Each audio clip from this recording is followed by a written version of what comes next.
부모는 왜 그렇게 자녀를 위해 헌신할까요? 자녀에게 사랑을 많이 받았기 때문에, 효도를 많이 받았기 때문에 그럴까요?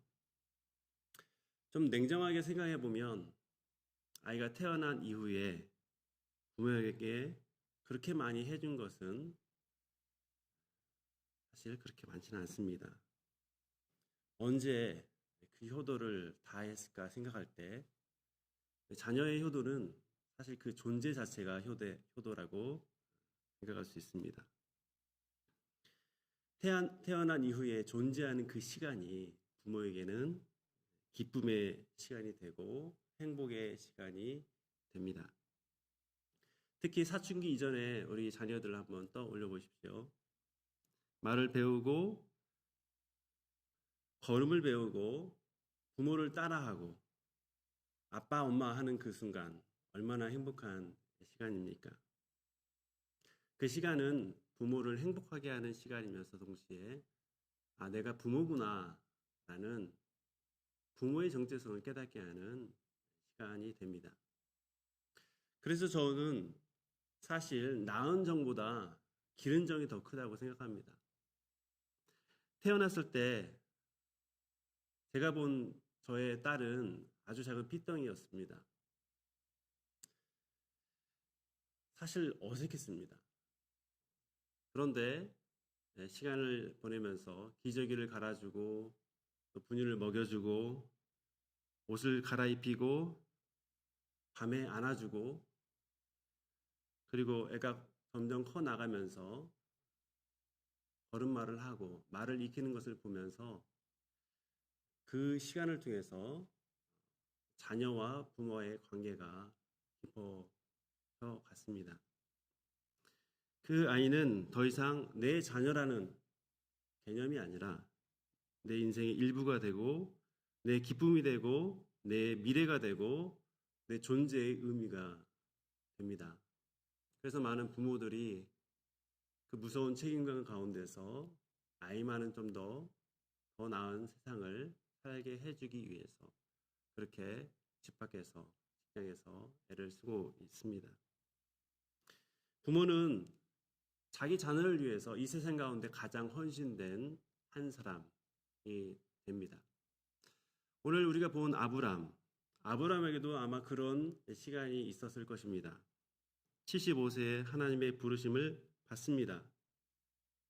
내 몸에서 날짜가 상수가 될 것이다 라는 약속을 받지요.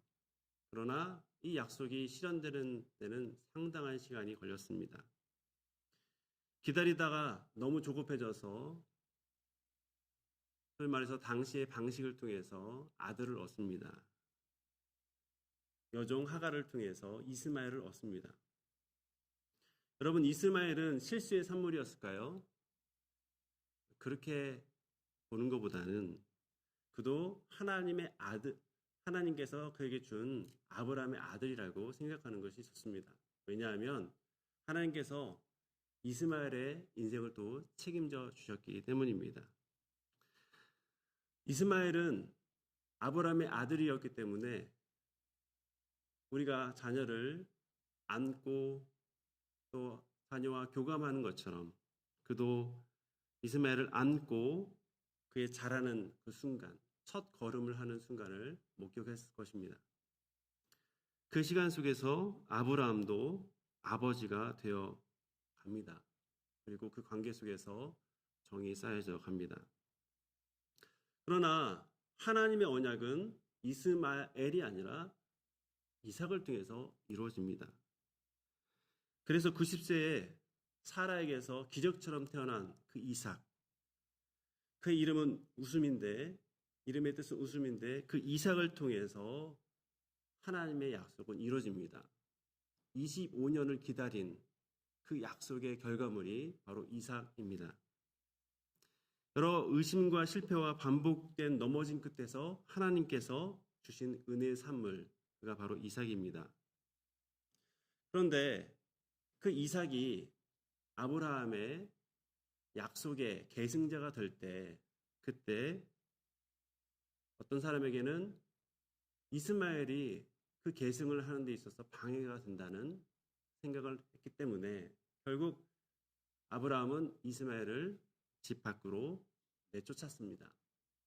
그런 의미에서 아브라함은 자식을 이미 한번 떠나 보낸 사람입니다. 이스마엘을 광야로 내보내야 했던 그날에 그는 하나님의 언약을 붙들기 위해서 정말 가슴 찢기는 선택을 했던 것입니다. 아버지로서의 감정과 하나님의 약속 사이에서 그는 결국 하나님의 말씀을 선택했습니다.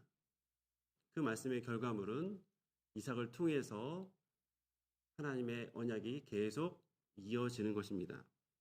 이제 이스마엘이 떠난 후에 남은 한 사람, 그 이삭은 이제 단순한 하나님의 약속의 아들이 아니라 하나님의 신실하심을 나타내는 증거이기도 하고 아브라함의 미래이기도 하고 노년의 웃음이기도 하고 그의 신앙의 결론이다 할 수 있습니다.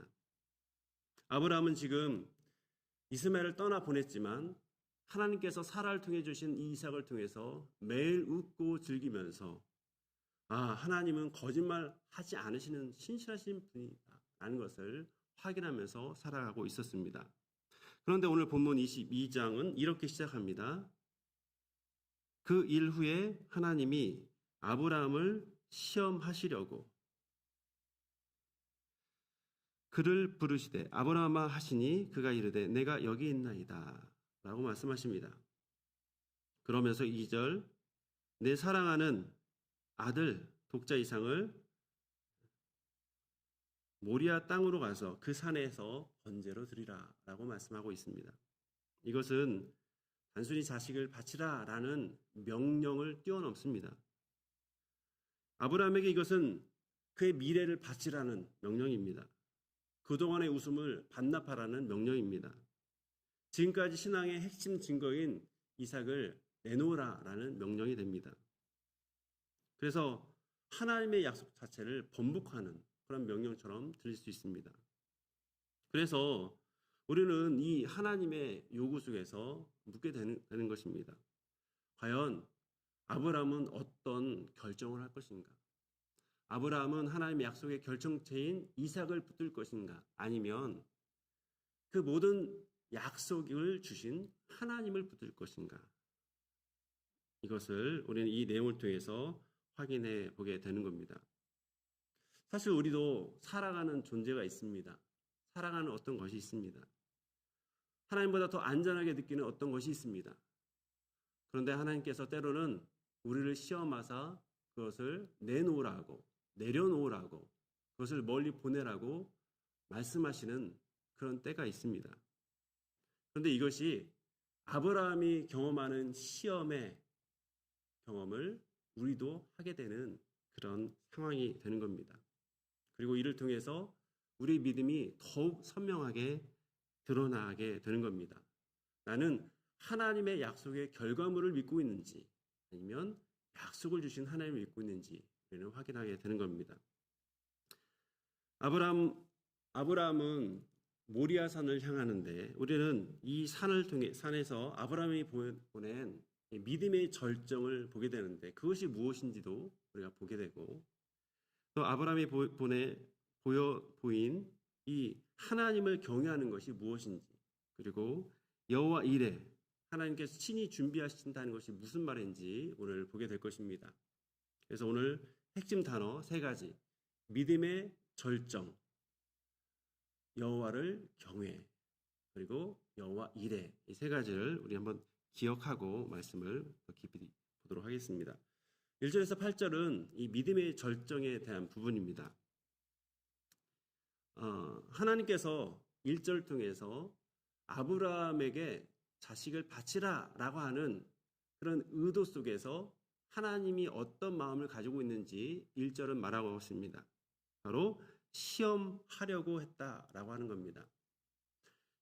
여기서 시험하다는 것은 파괴하려는 유혹이 아니라 마치 금을 재련해서 참된 신앙을 드러내고 정련하는 그런 과정 또는 증거, 검증이다라고 할 수 있습니다.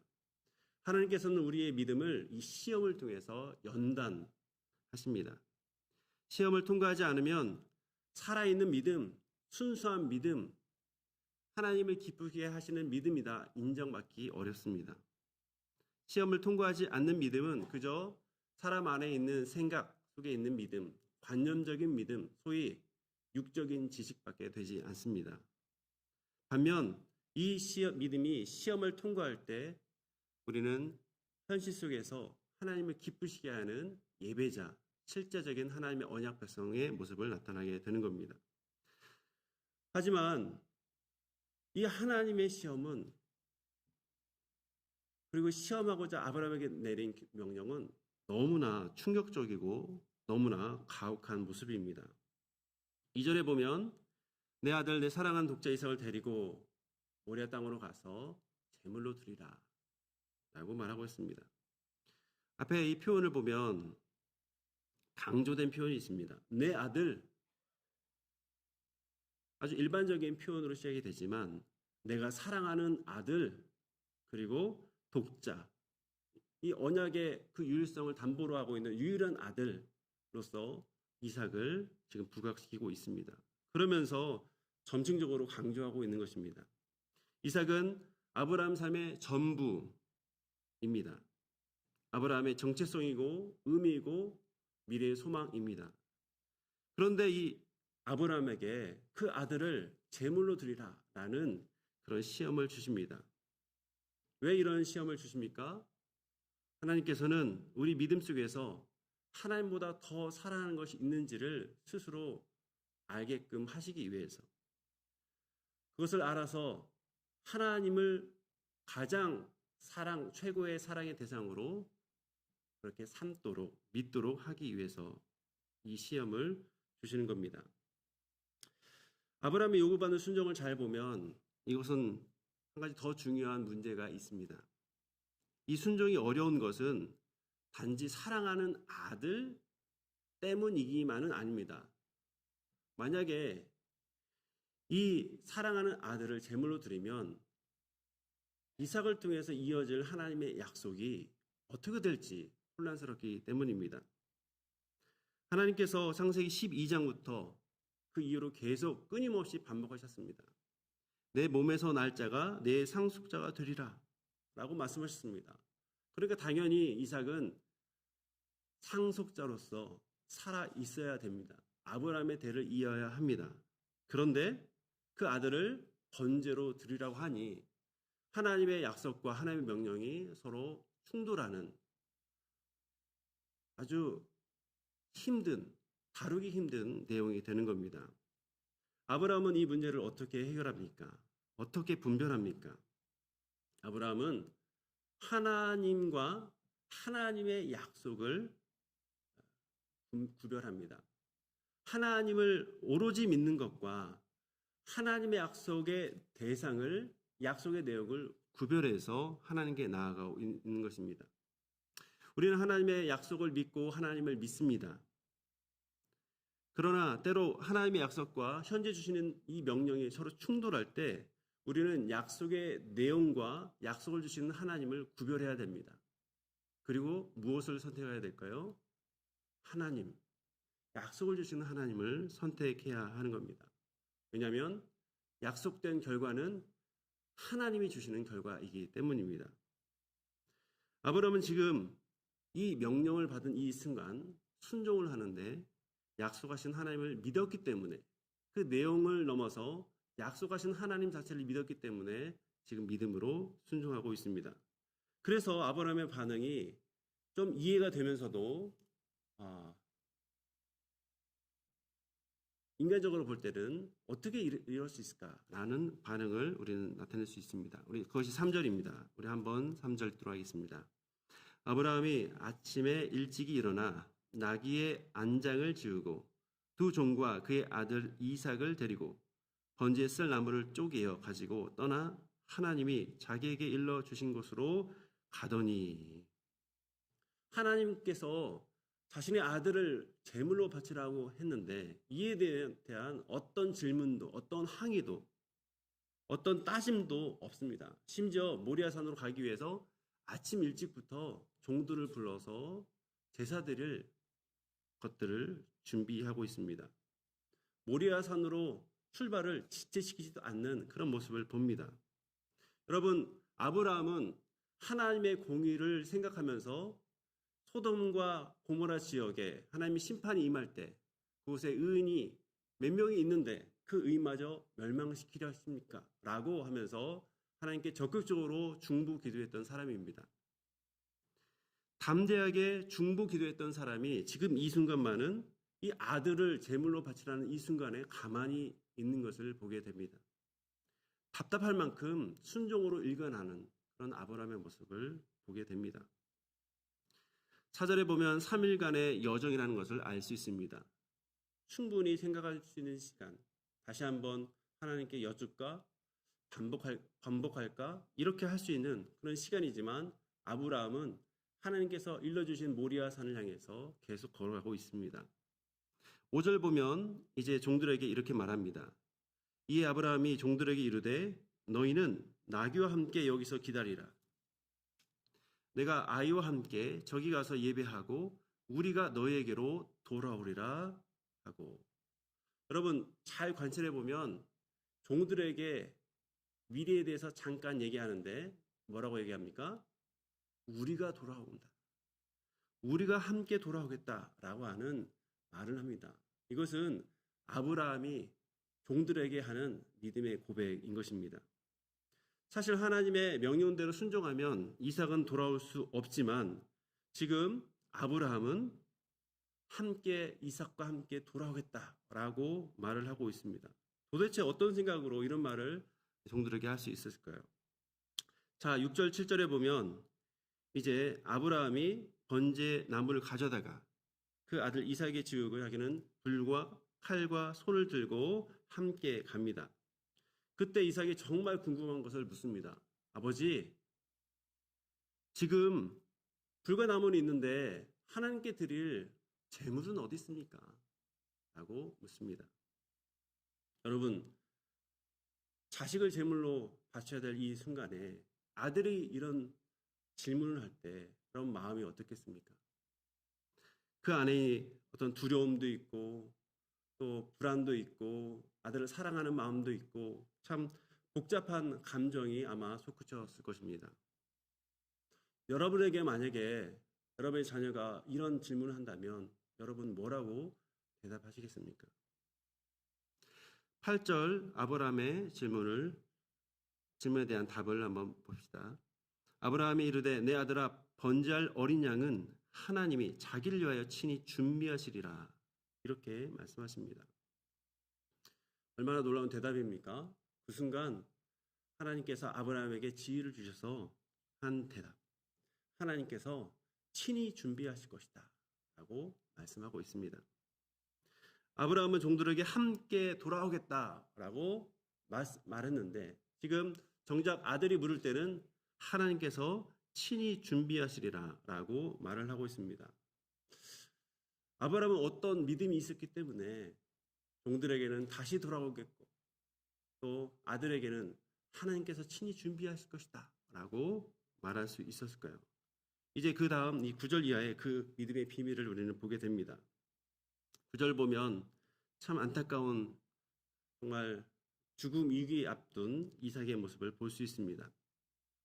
하나님이 그에게 일러주신 곳에 이른지라 이에 아브라함이 그곳에 제단을 쌓고 나무를 버려놓고 그의 아들 이삭을 결박하여 제단 나무 위에 놓고 손을 내밀어 칼을 잡고 그 아들을 잡으려 하니.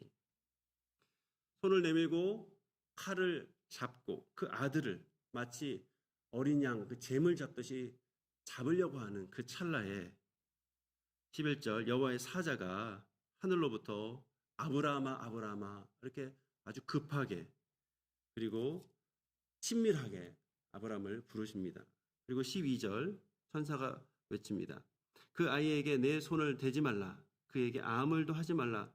내가 내 아들 내 독자까지도 내게 아끼지 아니하였으니 내가 이제야 내가 하나님을 경외하는 줄을 아노라. 여러분 이것이 오늘 본문의 정점이다 할 수 있습니다. 내가 이제야 하나님을 경외하는 줄 아노라. 하나님께서 아브라함의 시험을 통해서 무엇을 알고자 하신 겁니까? 하나님을 경외하는 믿음입니다. 이것이 믿음의 절정입니다. 우리가 본 아브라함의 모습은 12장 이후에 본 아브라함의 모습 중에서 가장 믿음의 모습을 보이고 있습니다. 하나님을 경외하는 믿음을 보이고 있습니다. 그런데 여기서 우리가 한번 생각해 보십시다. 하나님은 아브라함의 그 손을 멈추고 내가 이제야 내가 경외하는 줄 아노라라고 말씀하셨습니다. 여러분, 하나님이 모르셨다가 아브라함이 행동했기 때문에 이제서 하나님이 알게 되시는 겁니까? 그렇지 않습니다. 하나님은 처음부터 다 아십니다. 여기서 하나님께서 아신다는 것은 이제 아브라함의 믿음의 순종이 하나님을 경외하는 그 태도가 인류 역사 속에서 특히 아브라함을 믿음의 조상으로 하는 이 인류 역사 속에서 아주 선명하게 드러낸다는 것을 말하는 선언입니다. 하나님을 경외한다는 것은 단순히 하나님을 무서워하는 것이 아니라 하나님의 주권을 인정하고 그 뜻을 하나님의 뜻을 자신에게 항상 맞추려 하는 모습입니다. 그리고 그 순종의 자리는 결국 하나님의 마음을 배우게 되고 그 삶은 하나님을 닮아가게 되어 있는 겁니다. 하나님을 경외하는 것은 오늘 본문에 따르면 소중한 존재까지 하나님께 내어줄 때 그리고 우리를 사랑하신 하나님에 대해서 그 중요성에 대해서 깊이 깨닫게 될 때 시작이 됩니다. 물론 마음만 드리는 것이 아니라 아브라함처럼 순종으로 자기 아들을 눈앞에서 죽게 할 정도로의 그 순종을 보이는 것을 통해서 그 하나님에 대한 사랑에 합당한 태도까지 경건한 사람은 경외하는 사람은 나타내 보이는 것입니다. 아브라함이 독자 이삭을 바치려 했을 때 단순히 명령에 복종한 것을 넘어서 하나님이 어떤 분이신지를 아브라함은 믿었습니다. 그는 순종의 자리에서 마치 장차 독생자 예수 그리스도를 자신의 아들 예수 그리스도를 내주기까지 사랑하시는 하나님의 마음을 미리 경험하고 있는 것입니다. 우리가 자녀를 키워보면서 우리는 자식을 위해서라면 뭐든지 내주는 이런 마음을 조금이나 느낍니다. 그렇다면 하늘의 아버지 하나님께서 우리를 사랑하사 아들의 목숨을 내어주기까지 예수 그리스도를 보내주신 그 하나님의 마음은 얼마나 크고 대단하십니까? 아브라함은 이 모리아산에서 그 경험을 어렴풋하게 하고 있는 겁니다. 이 경험을 한 그는 점점 하나님께 이끌림 바 된 삶을 살아가고 있습니다. 그래서 하나님을 경외하는 삶은 신학의 표현에 의하면 자기를 내어주는 삶, 자기를 부인하고 십자가를 지는 삶이다라고 할 수 있습니다. 하나님을 경외하는 것은 감정을 드리는 것뿐만 아니라 그 감정 넘어 인생의 방향을 오직 하나님께 두는 것입니다. 하나님 중심으로 재정렬된 삶, 그것이 하나님을 경외하는 겁니다. 어떤 사람은 하나님을 경외한다 하면서 하나님을 두렵고 무서운 존재로 생각합니다. 마치 아담과 하와가 죄를 짓고 하나님께서 아담아 하와야 어디 있느냐라고 할 때 그의 벌거벗은 그 수치를 때문에 하나님을 피하듯이 생각합니다. 그러나 하나님을 경외하는 사람은 다릅니다. 하나님의 거룩하심을 알면서도 하나님은 사랑의 하나님이기 때문에 내 안에 허물과 죄임에도 불구하고 하나님 앞에는 부끄러운 모습이지만 그러나 모든 것을 덮으시는 새롭게 하시는 하나님의 은혜를 알고 믿음으로 주님께 담대히 나아가는 사람이 바로 하나님을 경외하는 사람입니다. 한마디로 하나님을 경외한다는 것은 하나님의 거룩하심 앞에서 엎드리면서도 독생자를 내어주신 그 사랑에 감격하면서 그분의 보혈을 의지하며 주님께 나아가는 자, 그것이 바로 하나님을 경외하는 자인 것입니다. 아브라함은 종들에게 함께 돌아오겠다. 그 아들에게는 하나님이 친히 준비하시리라 라고 고백을 했습니다. 그런데 이 고백에 대한 성경 히브리서의 해석은 다음과 같습니다. 11장 17절 19절입니다. 아브라함은 시험을 받을 때 믿음으로 이삭을 드렸으니 그는 약속을 받은 자로되 그 외아들을 드렸느니라. 그에게 이미 말씀하시기를 내 자손이라 칭할 자는 이삭으로 말미암으리라 하였으니 그가 하나님이 능히 이삭을 죽은 자 가운데서 도로 살리실 줄로 생각한지라. 비유컨대 그를 죽은 자 가운데서 도로 받은 것이니라. 믿음으로 아브라함은 시험을 받을 때 이삭을 바칩니다. 약속을 받은 사람으로 자신의 독자를 기꺼이 바칩니다. 하나님께서 말씀하시기 전에 이미 내 자손이라고 부를 이 이삭을 하나님께 바치지만 결국 하나님께서는 이 이삭을 다시 회복시킬 것이다. 부활시킬 것이다. 믿고 지금 바쳤다라고 히브리서 기자는 창세기 22장을 해석하고 있는 것입니다. 아브라함은 놀랍게도 죽은 자의 부활을 믿었던 사람입니다. 여러분, 하나님과 하나님의 이 약속과 하나님의 명령이 지금 서로 상충되는 이 상황에서 가장 적절한 방법, 해결 방법은 무엇입니까? 다시는 하나님의 말씀대로 하나님의 약속의 결과물인 이삭을 번제물로 바치는 일, 이것이 아브라함의 입장에서는 최선의 일입니다. 반면 전능하신 하나님께서 다시 살리시면 하나님의 약속은 계속 이루어지는 것이 됩니다. 사람으로서 불가능한 일을 하나님께서 하신다는 이 믿음의 태도가 바로 아브라함의 모습이고 하나님을 경외하는 자의 모습인 것을 이 내용을 통해서 우리가 알 수 있는 것입니다. 이렇게 하나님은 아브라함의 경외함을 확인하십니다. 그리고 하나님께서 이제 무엇을 합니까? 바로 13절부터 하나님께서 친히 준비한 것이 무엇인지를 우리에게 알려주고 있습니다. 여기서 우리는 믿음의 절정이 그 절정 넘어 하나님께서 무엇을 향하게 하시는지를 우리가 보게 됩니다. 13절을 한번 보십시오. 아브라함이 눈을 들어 살펴본 즉 한 순양이 뒤에 있는데 뿔이 숫풀에 걸려 있는지라. 아브라함이 가서 그 순양을 가져다가 아들을 대신하여 번제로 드렸더라. 여러분, 이 순양 누가 준비했습니까? 하나님께서 준비하셨습니다. 놀랍게도 이미 준비하신 순양을 이제 아브라함이 눈이 열려서 보게 된 것입니다.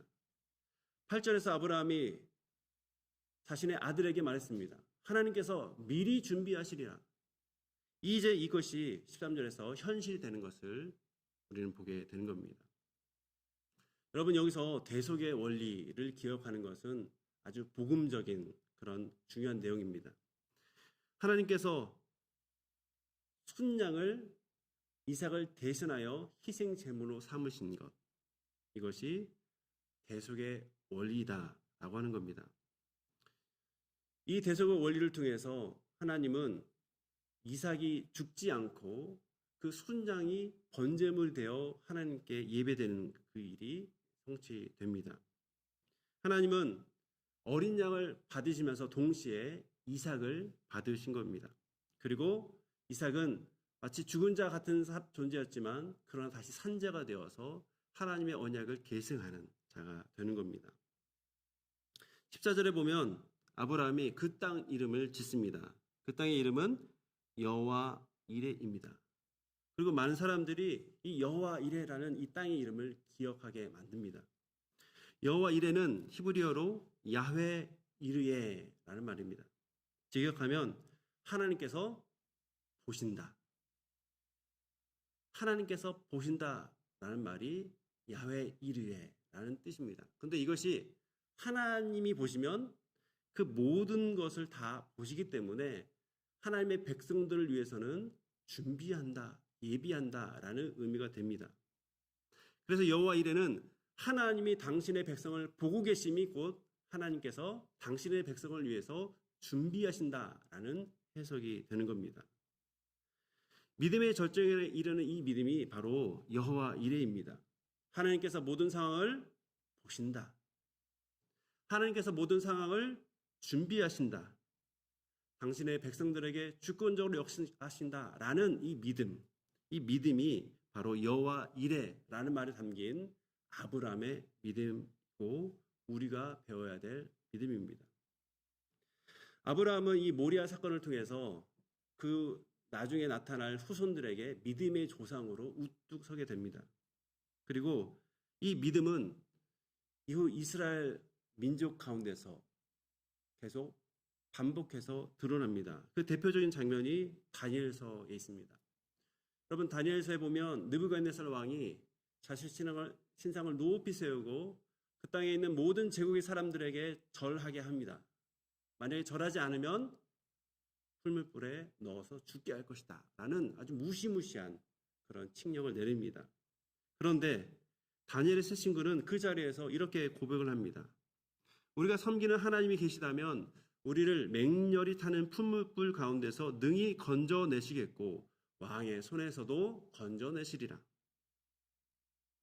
그렇게 하지 아니하실지라도 우리는 왕의 신들을 섬기지도 아니하고 금신상에게 절하지도 아니하겠나이다.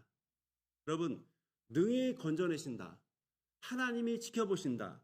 하나님이 예비하신다라는 여호와 이레의 신앙 고백, 그것이 이 새 친구 안에 있는 신앙의 고백입니다.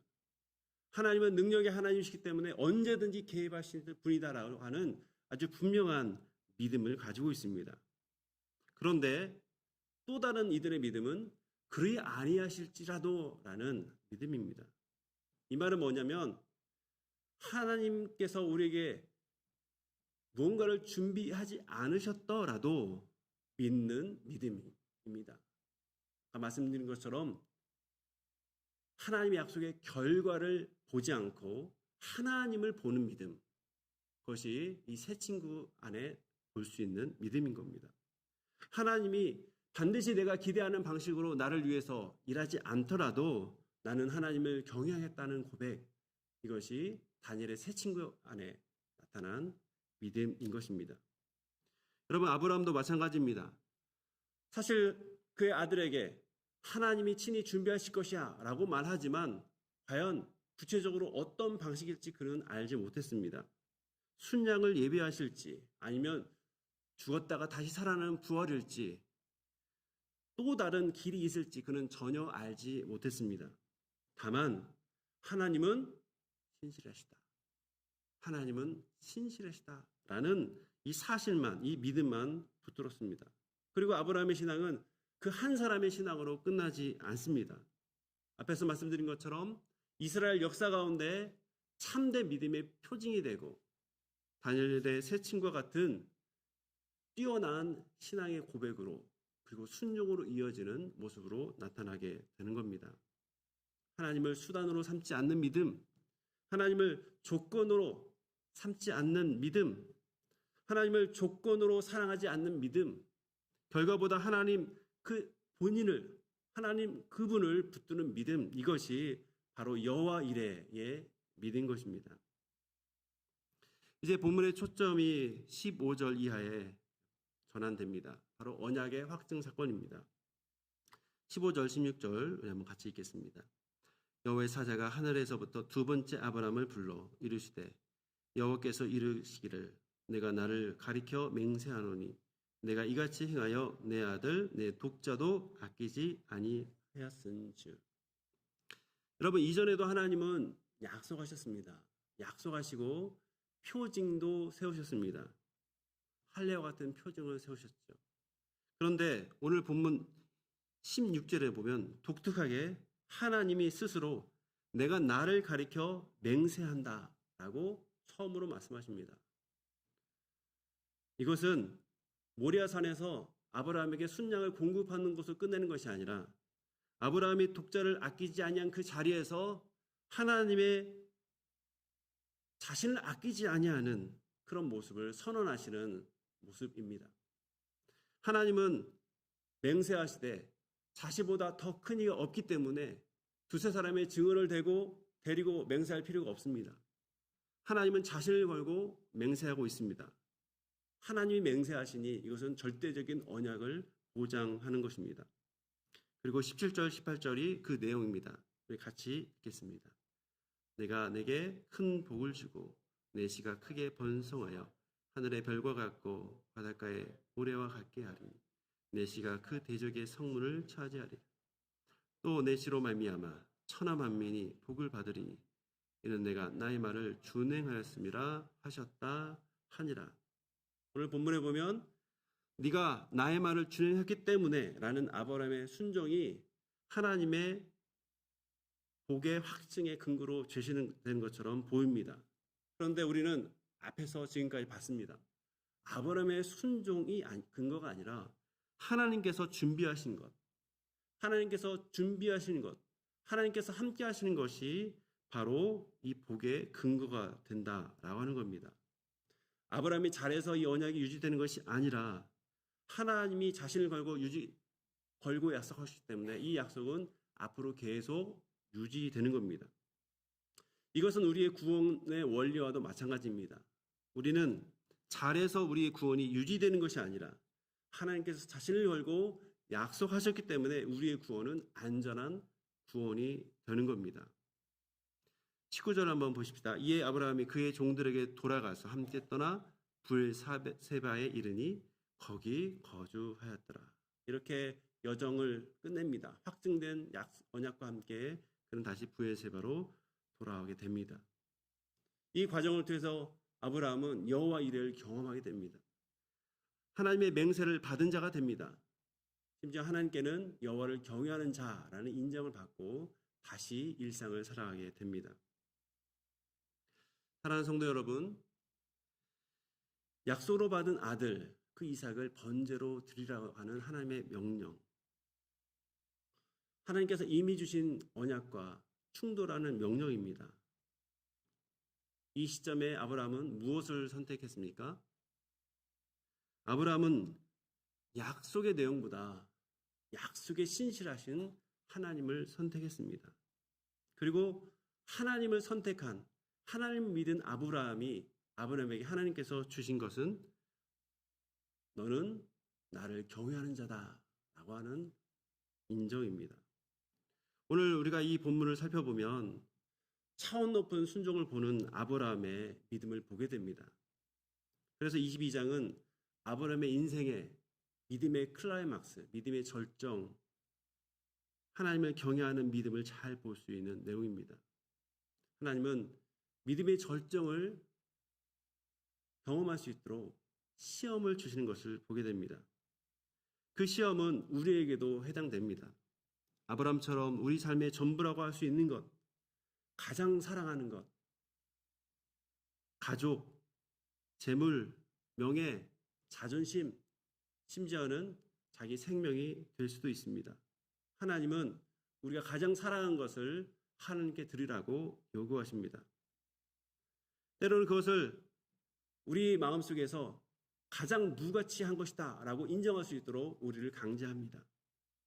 왜 그럽니까? 내가 소중하게 여기는 것 그대로 두면 하나님보다 내가 소중하게 여기는 것이 더 크게 보이기 때문입니다. 결국 하나님을 사랑한다 하면서 실질적으로는 하나님이 아닌 다른 것을 사랑하는 우상 숭배자가 되기 때문입니다. 여러분, 오늘 본문에서 우리에게 알려주는 교훈은 믿음의 절정인데 그 믿음의 절정은 하나님을 경외한 것이다 라고 하는 것을 우리에게 알려주고 있습니다. 하나님을 경외한 자는 하나님의 마음을 깨닫고 하나님을 닮아갑니다. 무엇보다 독생자를 주신 하나님의 긍휼의 마음을 깨닫습니다. 이 하나님의 마음을 깨달아야 우리는 우리에게 주어지는 이유 없는 시험, 모진 시험에서 믿음으로 반응할 수 있습니다. 하나님의 이 내어주심을 깨달아야, 아들을 내어주심을 깨달아야 시험 중에서도 자기 삶을 내어줌으로 반응할 수 있게 되는 것입니다. 여러분이 가장 사랑하는 것이 무엇입니까? 여러분은 하나님을 정말 경외하고 있습니까? 하나님을 경외하는 사람은 하나님을 가까이 하려 합니다.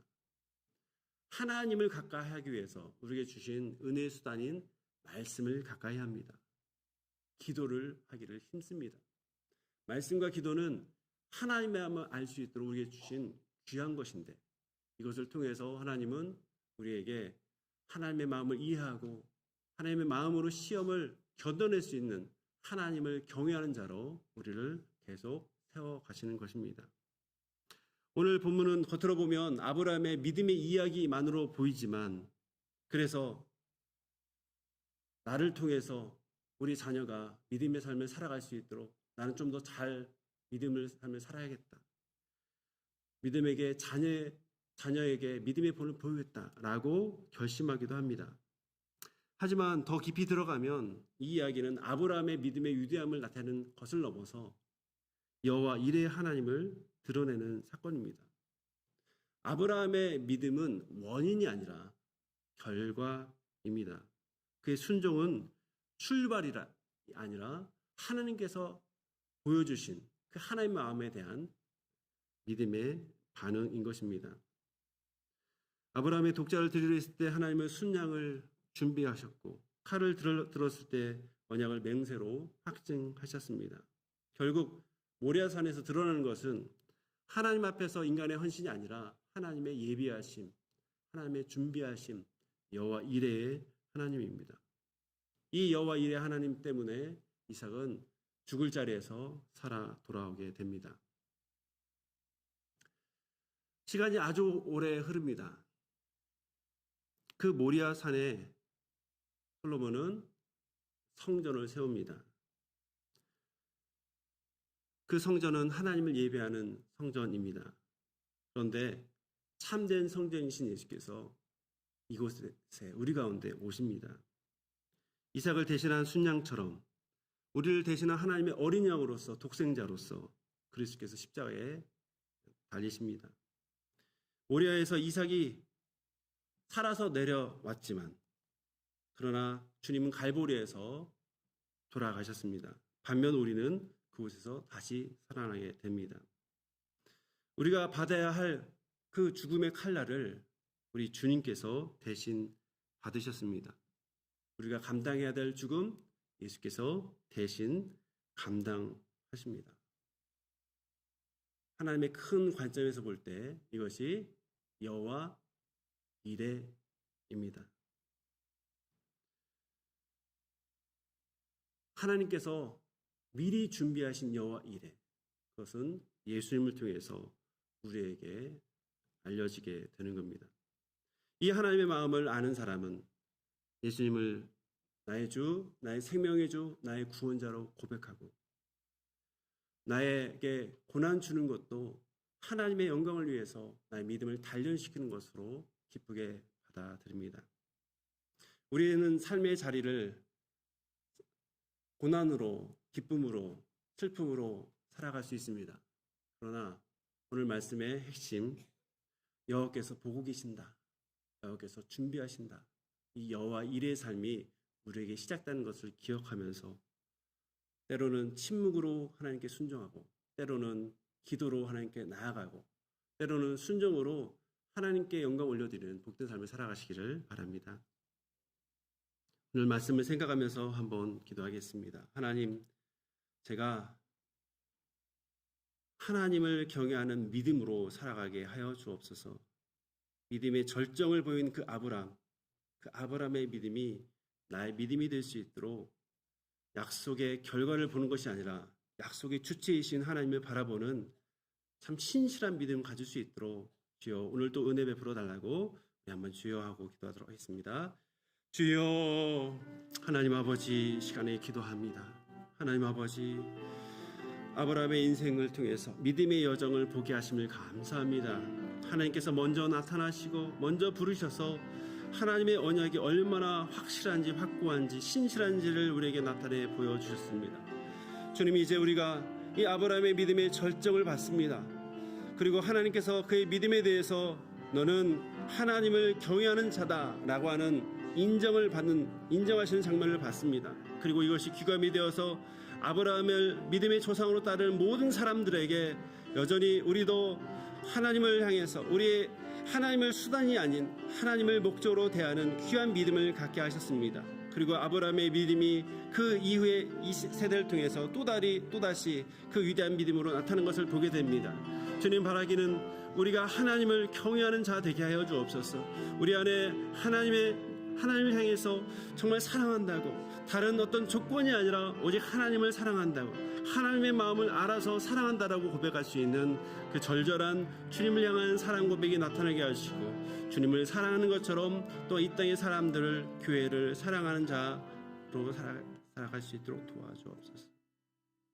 하나님 아버지, 오늘 아브라함의 순종의 자세를 통해서 그 믿음의 절정을 보게 하심을 감사합니다.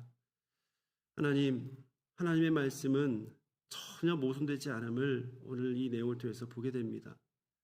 그래서 주님의 약속을 더 신뢰하며 나아가는 자 되게 하여 주옵소서. 주님, 저희 안에 하나님보다 사랑하는 것들이 있었음을 고백합니다. 주님, 용서하여 주옵소서.